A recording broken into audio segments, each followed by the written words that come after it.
Salut à tous, bienvenue dans une nouvelle vidéo. Alors voilà, tu viens courir avec moi? Aujourd'hui au programme, il y a 2 heures de course à pied. C'est la dernière sortie longue de ma dernière semaine intensive. Alors il fait super beau, la neige est gentiment en train de fondre. On dirait qu'on se dirige droit sur le printemps, c'est beau. Par contre, je vous cache pas qu'au travers de mon sourire et de la belle météo, j'ai pas vraiment envie. C'est vrai, là c'est un petit peu le sujet de la vidéo aussi. On passe automatiquement sur ce genre de sentiment quand on fait une préparation. Enfin peut-être pas tout le monde, mais moi oui, ça m'arrive. J'ai pas vraiment envie, certes, mais il faut bien que je le fasse. En même temps, je me console du fait que à partir de la semaine prochaine, je vais pouvoir entamer la phase de récupération jusqu'au jour J de la course. Il y en aura vraiment, mais alors vraiment besoin, parce que là je sens clairement la fatigue arriver. Bon, cessons de bavarder, nous allons y aller. Let's go, hein? C'est parti, on y va? Oui, on y va, hein. Voilà, du coup, juste avant d'y aller, juste petite précision par rapport à mon équipement. C'est vrai que ça peut être intéressant de se pencher un petit peu là-dessus, surtout en ce qui concerne les sorties longues en fait. Je sais pas tellement si j'en avais déjà fait allusion, mais je pars toujours avec mon camelback dans lequel je vais pouvoir transporter une, voire des fois 2 flasques d'eau. Là en l'occurrence de l'eau chaude parce qu'il fait très vite froid et puis ça m'est déjà arrivé que d'un coup ça gèle. Donc je mets automatiquement de l'eau chaude. Et moi j'ai toujours entendu dire que l'eau chaude ça hydratait encore mieux que l'eau froide. Donc je sais pas, mais je fais comme ça et ça fonctionne très bien. Là je prends qu'une seule flasque avec moi, j'estime que ça suffit. J'en prends plutôt 2 quand je fais des préparations marathon. Sur des sorties longues qui peuvent facilement durer 2h30, 2h45. Là dans mon plan d'entraînement, je dépasse pas les 2 heures en termes de course à pied. Ensuite, l'avantage du camelback, c'est aussi que je peux transporter différents gels avec moi. Donc là, j'en ai déjà pour la course, donc j'essaie un petit peu d'économiser. Normalement, pendant la course, j'aimerais bien en prendre un toutes les demi-heures, autant sur le vélo que sur la partie course à pied. Je vais éviter de prendre des produits de là-bas en Uruguay, tout simplement parce que je les connais pas. C'est important d'entraîner ça avec aussi l'alimentation. Et puis, moi, je m'habitue avec ces gels-là, donc voilà, tout simplement.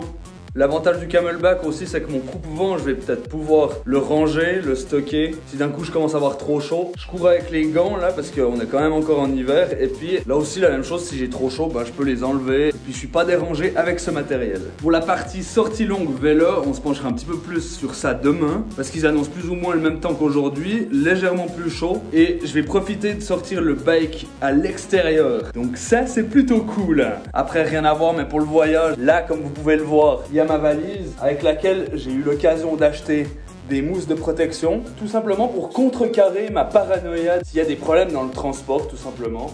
Parce qu'on connaît bien la partie logistique des transporteurs de valises dans les aéroports, voilà. J'ai pas envie de retrouver mon vélo complètement fracassé là-bas sur place à Montevideo. Ce qui me paraît tout à fait normal, hein. Normal d'avoir cette inquiétude, il faut protéger au mieux, quoi. Bref, c'est pas le sujet de la vidéo. C'est parti pour ces 2 heures de course à pied.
S'arrêter et acheter une fondue, hein.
Voilà, séance de course à pied terminée. Sortie longue en semi-marathon du coup, qui a duré 1h45 au lieu de 2h. Bon voilà, je peux déjà être content, franchement. C'est déjà une bonne chose de faite. C'est pas grave s'il manquait 15 minutes comme ça. On va se rattraper sur le vélo avec 15 minutes de plus demain, puis voilà. Non, alors clairement, je suis assez content parce que moi qui avais pas du tout de motivation juste avant de commencer ma séance, bah finalement, on se sent hyper bien. Puis bah, je suis content que ça soit terminé. Et puis c'est souvent quand on a le moins envie qu'au final, on prend le plus de plaisir, étonnamment. Par contre, devinez ce qui s'est passé, évidemment.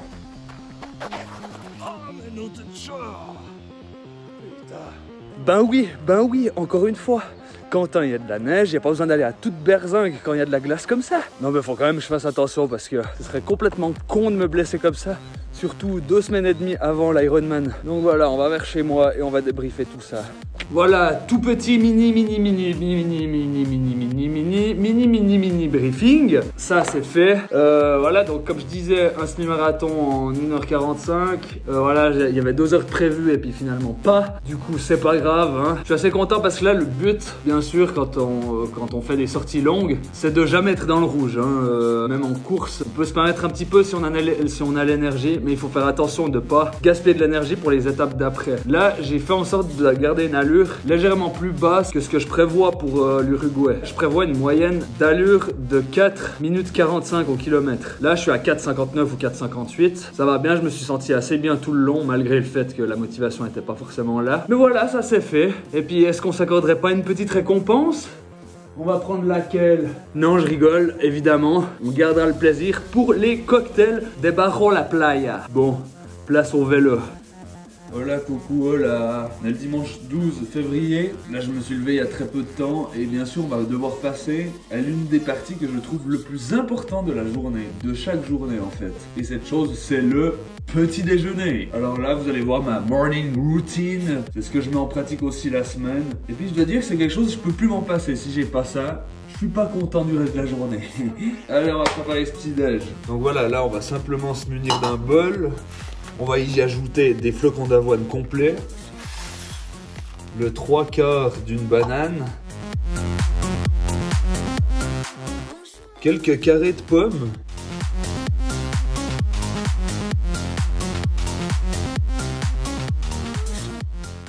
ou ce que je mets la plupart du temps, c'est plutôt des framboises, mais là j'en ai plus. Voilà, là j'ai ajouté encore une partie de flocons d'avoine. On va mettre du lait de coco. Juste 2 cuillères à soupe de yogourt mocha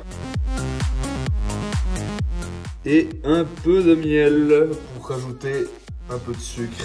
Premier bol prêt. Ensuite, l'incontournable jus d'orange pressé.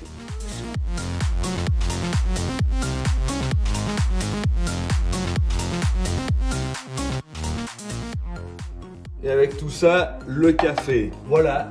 C'est l'heure pour moi de me régaler. À tout de suite. Voilà, donc suite au petit déjeuner, maintenant va falloir que je m'occupe un petit peu de mon vélo. Alors faut savoir que j'adore cette machine, hein. C'est vraiment une tuerie ce vélo pour moi. Il me correspond hyper bien.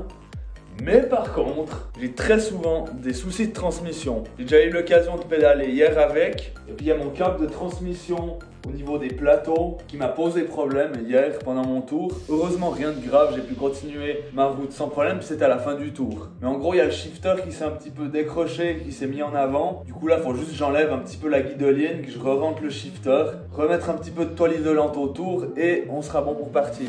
Je vais encore changer la pile de mon capteur de puissance parce que j'ai un capteur de puissance installé sur la pédale. Et voilà, maintenant on va se mettre à bricoler. Il faut pas que je fasse de conneries parce que dans 2 semaines, c'est l'heure du voyage, donc pas le droit aux conneries.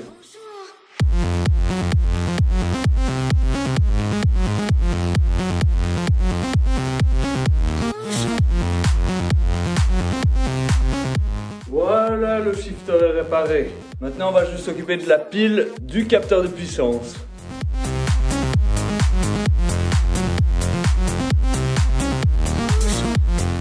Oh, mais c'est tout le temps la galère pour enlever ces piles de ces paquets. Ah. Voilà, un petit coup de nettoyage à présent, parce que comme j'ai dit avant, j'ai pu rouler un petit peu hier et avec le sel sur la route, c'est pas top quoi. De toute façon, je vais le réutiliser, alors je vais être assez bref sur le nettoyage.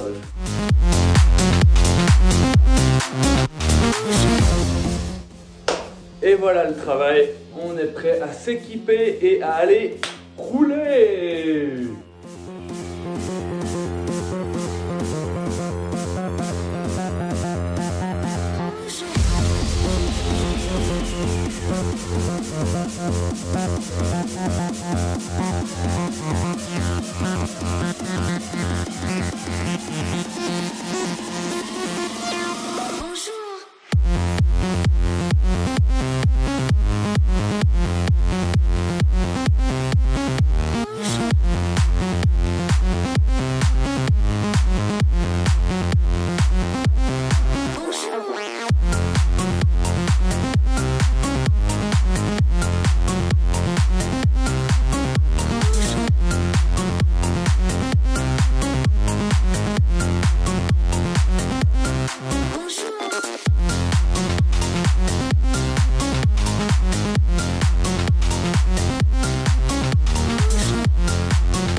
Tout Ravel terminé. Donc voilà, paf, 81 km pour 3 heures de route. Franchement, c'était assez cool. Là, encore une fois, la motivation n'était pas là à 100%. Mais ça fait du bien quand même, malgré tout, de pouvoir ressortir le vélo à l'extérieur. Niveau température, rien à dire, c'était au top. Je m'acclimate pas du tout avec la température qu'il y aura à Punta del Este. Mais ma foi, faut bien faire avec. Là aussi, pareil que ma séance de course à pied d'hier. J'ai vraiment fait super gaffe de pas me retrouver une seule fois dans le rouge. Il y a quand même presque 1000 mètres de dénivelé. Donc ça, je suis assez content. J'ai pu faire un petit peu d'ascension. Je dis qu'en plus, je veux pas me mettre dans le rouge, mais là faut dire ce qu'il y a, je suis vraiment raplapla, je suis hyper fatigué de ma préparation. Heureusement qu'il y a les 2 semaines suivantes pour la récupération. En plus là je sais pas ce que j'ai mal au genou là depuis 2 semaines. J'ai mal à mon genou. Je m'en fous que t'aies mal au genou. J'ai mal à mon genou. C'est quoi, je m'en bats les couilles. Très petite douleur, vraiment gérable. Mais voilà, là maintenant on va récupérer. Il y aura un petit massage à la clé, il y aura le rouleau, il y aura le pistolet, il y aura de la bonne alimentation, du sommeil, du sommeil et du sommeil. Et puis voilà, on se réjouit du voyage quoi. Là c'était assez cool parce que là c'est un tour que j'ai pas refait depuis longtemps, où il y a pas mal de chemins de campagne comme vous pouvez le voir dans les images. Pas trop de coins exposés à l'ombre, donc qui dit ombre dit glace, faut faire super attention. Et puis voilà, je suis content d'arriver au bout de ma phase intensive d'entraînement. Les prochaines étapes vous les connaissez. Comme d'habitude je mets mon Strava ainsi que mon Instagram si vous voulez me suivre, me soutenir dans cet objectif. Là pendant facilement 2 semaines je pense qu'il n'y aura pas de vidéo parce que bien sûr il y aura le big boss final avec le voyage en Uruguay qu'on va évidemment vlogger hein. Donc voilà, là il est 19h30 mais je vais déjà aller me coucher puisqu'évidemment cette nuit il y a le Super Bowl et en tant qu'ancien footballeur américain je me dois de visionner le match évidemment. Il y a des potes qui vont venir, ça va être cool. Entre parenthèses, let's go Kansas City Chiefs. Donc voilà, maintenant il est temps pour moi de me reposer. Ah, enfin, un repos bien mérité. Je vous dis à la prochaine. Prenez soin de vous et restez sport. Allez, ciao.